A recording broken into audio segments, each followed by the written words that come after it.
Graças a Deus por essa palavra. Ela fala conosco sempre. Então, se hoje você ouviu a voz de Deus, não endureça o seu coração. Aceite a Jesus. Você ouviu uma palavra maravilhosa diretamente para a sua vida.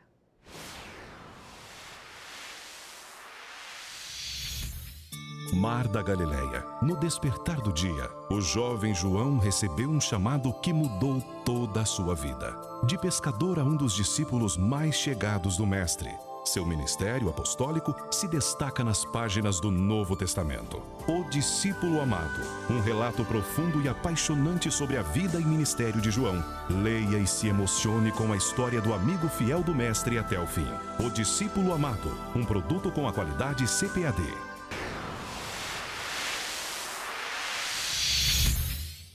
O Espírito Santo tem feito maravilhas no meio do povo de Deus. Ao longo dos anos, ele tem marcado profundamente homens e mulheres que se dispuseram a servir a Deus. Acompanhe agora o quadro Nossa História. Nossa História. Em 1922, o missionário norte-americano Paul John Haynes começou a evangelizar em Porto Velho, na região do Rio Madeiras. De Belém do Pará, José Marcelino da Silva foi ajudar o missionário John. Em 1928, ele tornou-se o pastor da igreja em Porto Velho. Eu nasci no ano de 1913. Meus pais eram da ilha de Barbados, né? Estação inglesa. E vieram para cá no movimento, quando estava o movimento da construção da Estrada Ferro-Madeira Mamoré. Porto Velho ainda era muito pequeno. E eu casei em 1934. É 34, sim mesmo. Casei em 34 e meu primeiro filho nasceu em 35. E eu também aceitei Jesus no ano de 1935. Fui batizada em dezembro de 35. Mais tarde, em 1991, Judith Holder viu o filho tornar-se o presidente da Assembleia de Deus em Rondônia. Em 28 de fevereiro deste ano, a Assembleia de Deus em Rondônia completou 89 anos. Foi apenas um dia de festa, mas com muito louvor a Deus e gratidão pela vida dos pastores Manuel César da Silva, José Januário Soares, Manuel Pirabas, Raimundo Prudente de Almeida, Juvenal Roque de Andrade, Francisco Vaz Neto, Joviniano Rodrigues Lobato, Benjamin Matias Fernandes, Leonardo Severo da Luz e Antônio Dionísio da Silva. Hoje a Assembleia de Deus em Porto Velho é composta por 11 mil membros.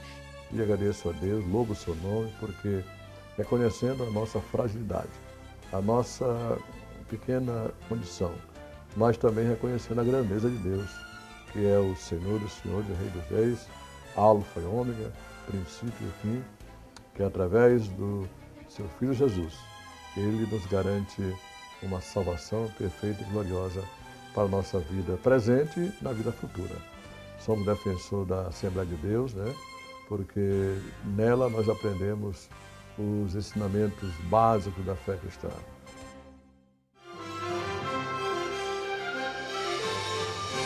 Nossa História.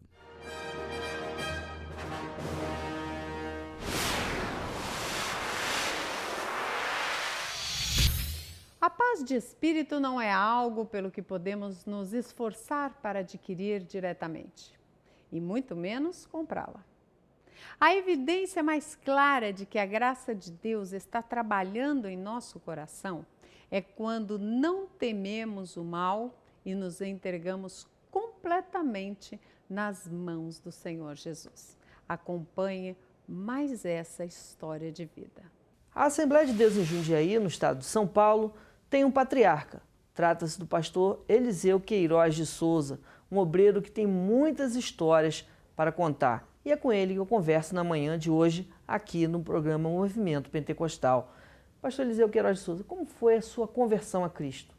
Eu Tem um irmão que era escritor e ele tinha uma biblioteca.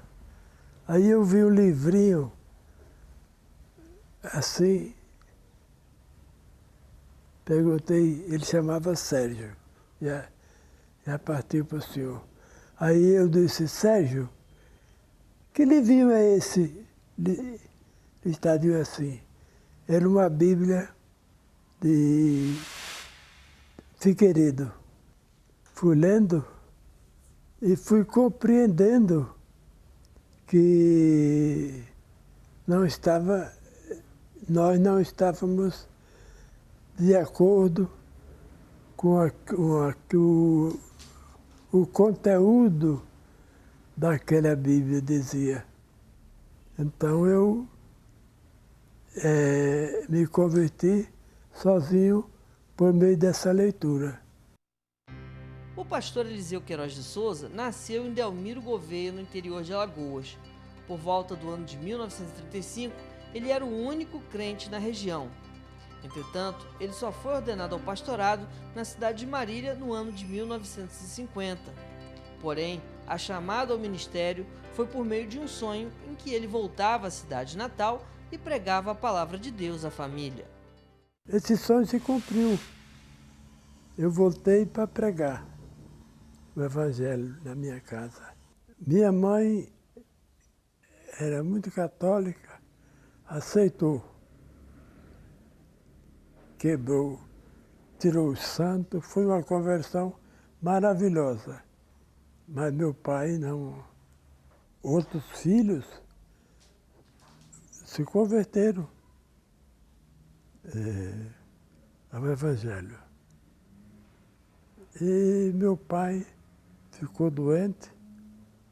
Quando ele ficou doente, ele aceitou Jesus também. O interesse pessoal pelo estudo da Bíblia Sagrada sempre motivou o pastor Eliseu a ajudar os outros a estudar. Em 1980, quando já liderava a Assembleia de Deus em Jundiaí, ele instituiu uma extensão da Escola Teológica Cícero Canuto de Lima, mas dá dica de como ser um autodidata. Estudar sozinho e se ensinar a si mesmo. Aprender lendo e estudando. Autodidata. Qual foi o maior milagre que o senhor já viveu em todo o seu ministério? Não sei como foi. Tinha um homem, que eu ainda hoje não sei como é, me trazia carne, todo dia. Carne boa, e ia embora. Não sei quem é esse homem. Quando ele viu que eu já tinha mais ou menos para o meu sustento, o homem desapareceu. Ainda hoje não sei quem era esse homem. Eu acho que isso foi também um grande milagre de Deus. Como eram os cultos no início do seu ministério? Às vezes a gente ia fazer culto à madrugada, chegava na casa, cantava na janela, o povo abria a janela, eu aprendia já música, eu tocava um clarinetinho e minha esposa um bandolim. E eles abriam a porta, não é? O que a Assembleia de Deus representa para o senhor, já que é uma igreja que está completando 100 anos agora em 2011? Pastor Zequias costuma dizer, pastor, você é mais velho do que a Assembleia de Deus. 3 anos, é verdade. Para mim, a Assembleia de Deus é tudo. Que eu nunca servi outra igreja. Nunca servi outra igreja que não fosse a Assembleia de Deus.